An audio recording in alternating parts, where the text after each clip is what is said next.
Good morning, everyone. Thanks for tuning in. My name is Jerry, and you've reached my channel, Carnivore Jerry in the middle of the forest.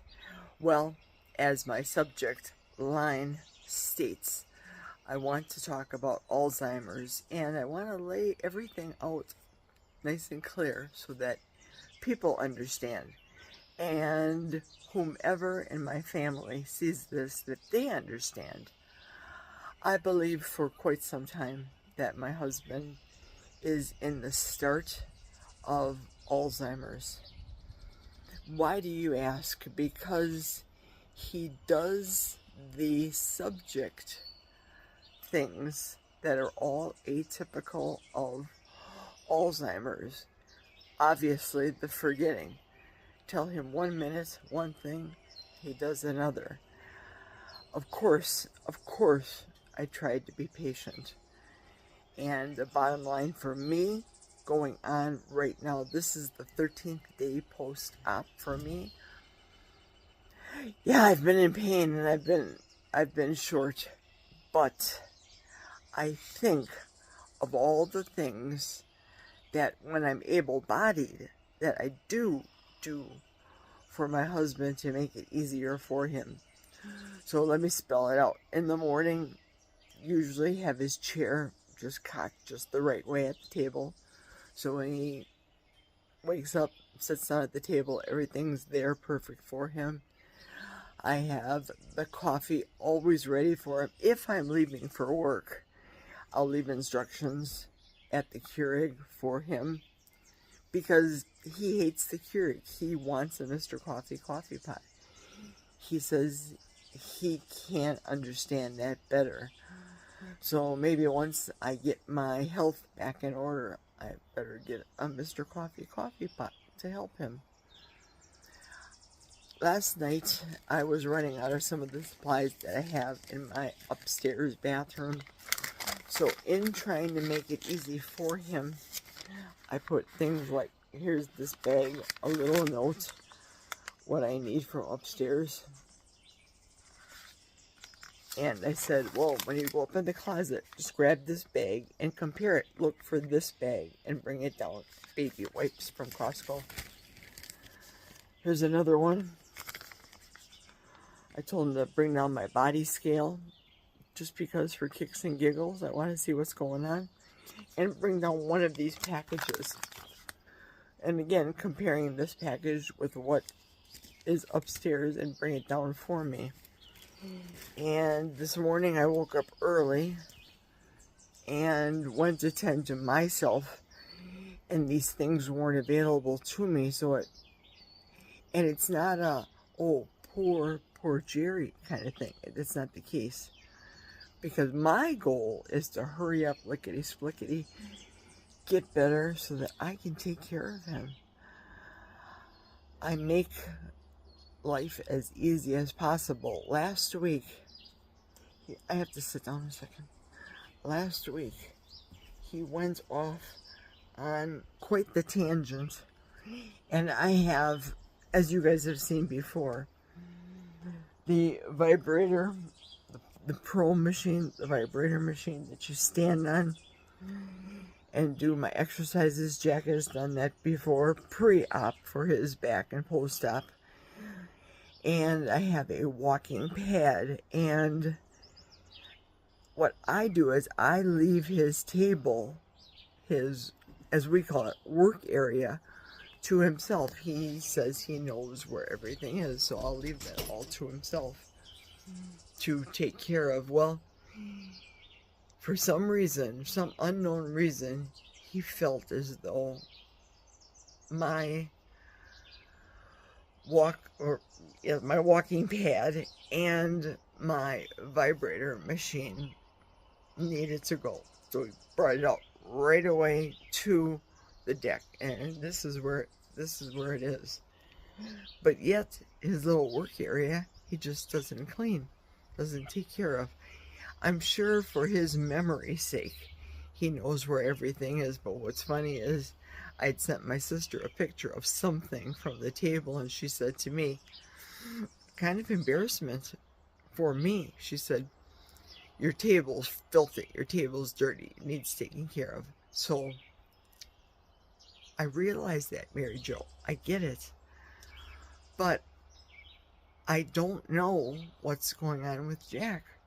And I know I get all smoky-eyed and all in the throat because I want to cry, but I've seen these signs for quite some time.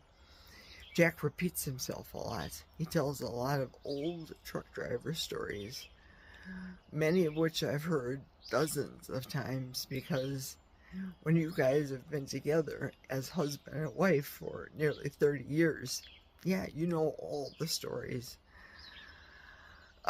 He'll sit all day and not do anything. He's on a device. We have an old cell phone, so he uses that for communication.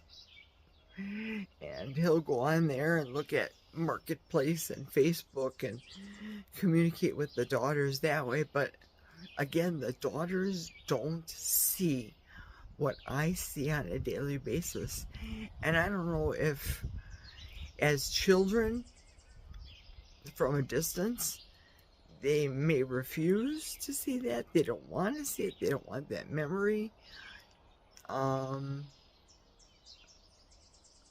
If I was to turn it around for me, for my dad, I wanted to take care of him. I wanted to bring him back home to Wisconsin from that story I told you guys yesterday. But clearly I know that I have to get better, lickety-splickety, to be able to take care of my husband. This is just a glimmer. This is 7 minutes of what could be, or what I could tell you as hours and hours of stories. But the algorithm, people may not want to hear this. Wait a minute, this is a carnivore channel, and you're talking about Alzheimer's. My husband, being a truck driver, did not eat a proper human diet at all. I can't tell you the number of times that he told me he had the stomach bug, stomach poisoning, food poisoning from eating in truck stops. The safest thing they say to eat usually is breakfast or burgers, right?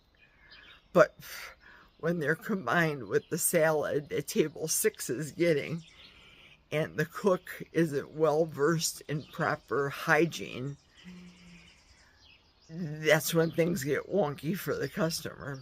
And sugar. Jack loves sugar. I added to that a lot.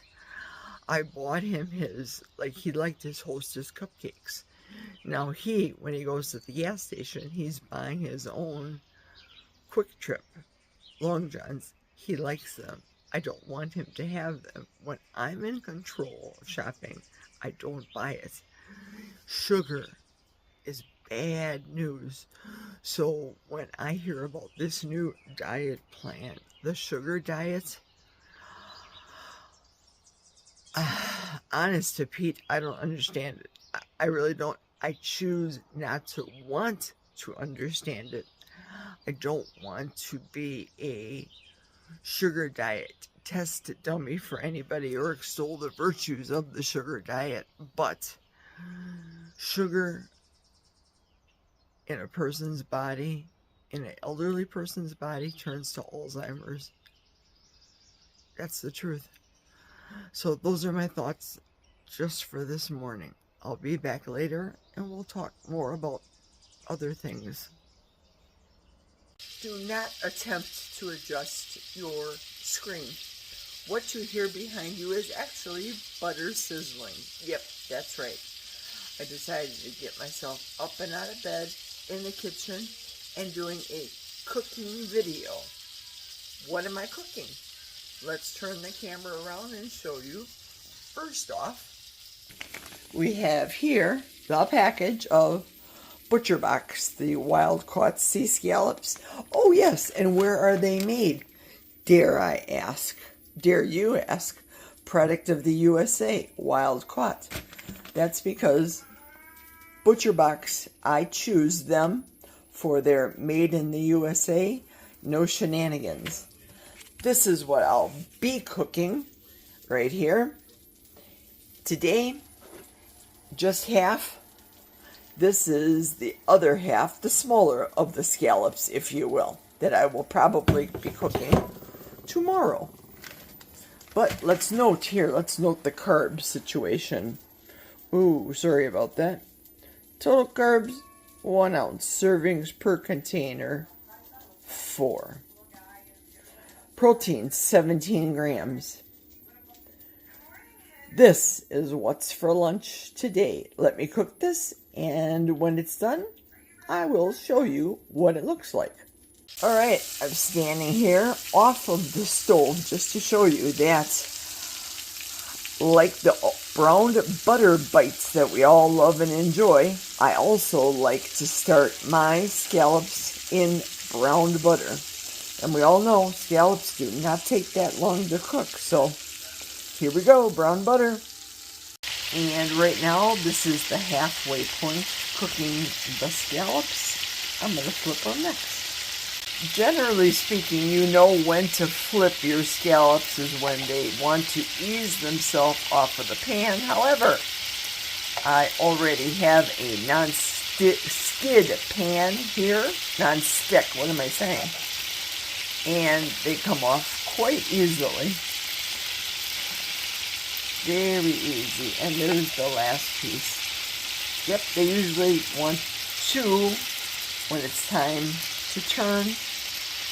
Just come right off easily. If they stick, that means they need a little bit more time.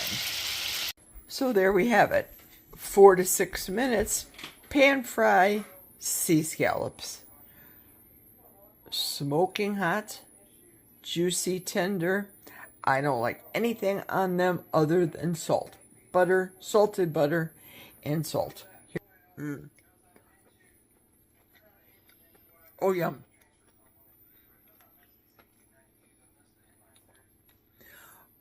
OMG, these are so good. Now, this was worth getting out of bed for now to do a video. Sea scallops. Made in the USA. No tariffs. Yum. USA, USA, USA. So there we have it. 4 to 6 minutes, pan fry sea scallops. Smoking hot, juicy, tender. I don't like anything on them other than salt. Butter, salted butter, and salt. Oh, yum.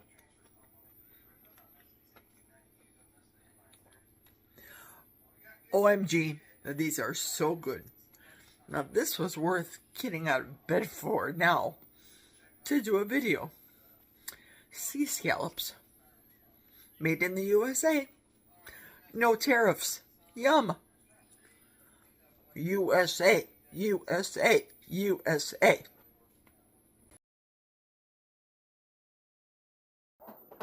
And this is where my sister Mary Jo lost her mind. She says, Jerry, you have a filthy house. I said, wait a second. Hold the phone. This is Jack's table area, not mine. So here's the little bag reminder. Pick up the wipies from upstairs. Pretty self-explanatory. Easy. Look for the bag. Get this exact brand. There's 2 more upstairs in my closet. He got that. Good deal. The next thing, which was 2 of them, were good. And the next thing, which was correct, the Crest toothpaste out of the supply cabinet. Good. And what else did we get here? Oh yes, that's right, my hair removal kit. The electronic one that rips the hairs right out of the chin. Good job. But wait, there's more. Or there should be more. The Neutrogena, remember those? Yeah. And the scale? No scale. No Neutrogena face washes. Wah, wah. Is it really necessary for me to have a body scale? I'm going on Friday to the doctor's. Oh well. So the I don't know. reality for We'll see me on Friday. in being a wife of a husband that's older is I have to take care of Jack. We live 300 miles away from his daughters in Kenosha. They don't come up here to visit us. It's a sad state of affairs, but from hearing other people's stories, it's not too uncommon. Back in our day, we used to take care of our family. No one ever went to a nursing home. My mother decided to go to hospice last minute because, in her words, I don't want to die in this house and burden your father with having to sell a house that a death took place in. So, oh, I've got a piece of fuzz at my lens. Sorry about that. So, yeah, this hip surgery for me set me back. Jack is now having to run out and go and get the milk and do all the things for me until I'm able, ready, willing, and able to get back in the car. I'll tell you, being a driver is way easier having a bad left hip or a hip surgery that was on the left than being a passenger. Just saying. So he's back to purchasing his favorite Quick Trip donuts that have nothing but sugar, sugar, more sugar. Read the ingredients. Oh yeah, there's some flour and some soybean oil and some sugar syrup and corn syrup. All of these, people don't realize that sugar, as I think I said earlier in this video this morning, because it was this morning, type 3 diabetes, that's Alzheimer's. That's too risky. I don't want that for me. I certainly don't want that for my husband, because people seeing and living with and being caregivers for Alzheimer's patients is rough. And I'll be the only one doing it. Oh, yeah. Jack won't knowingly eat the foods that he should be eating. More protein, less sugar. Yesterday, he ate for dinner a pint of Culver's chocolate custard. No words. No words. So he left to go to Quick Trip. He'll probably be back soon. More than likely, he'll be having those 3 Long Johns in a bag. And that will be his dinner tonight, because he won't eat scallops that I'll prepare for him. And that's why I'm trying to hurry and get better and to heal. But, ooh, it's tough. It is tough. So if you can relate, or you have any Alzheimer's stories, or give me any words of wisdom or some inspiration, please, by all means, put it down in the comments below. Let me know. Let me know any of your thoughts, concerns, stories. I appreciate them all. I read everything because I'm housebound. I can't go anywhere but read YouTube comments, watch YouTube videos, and just try to get better. Oh yes, and keep doing my exercises. So that's it for tonight. Thank you very much for watching. I appreciate. If you haven't already yet subscribe to my channel. Give me a thumbs up on the way out. Take care, and we will talk tomorrow. Cheers, everyone.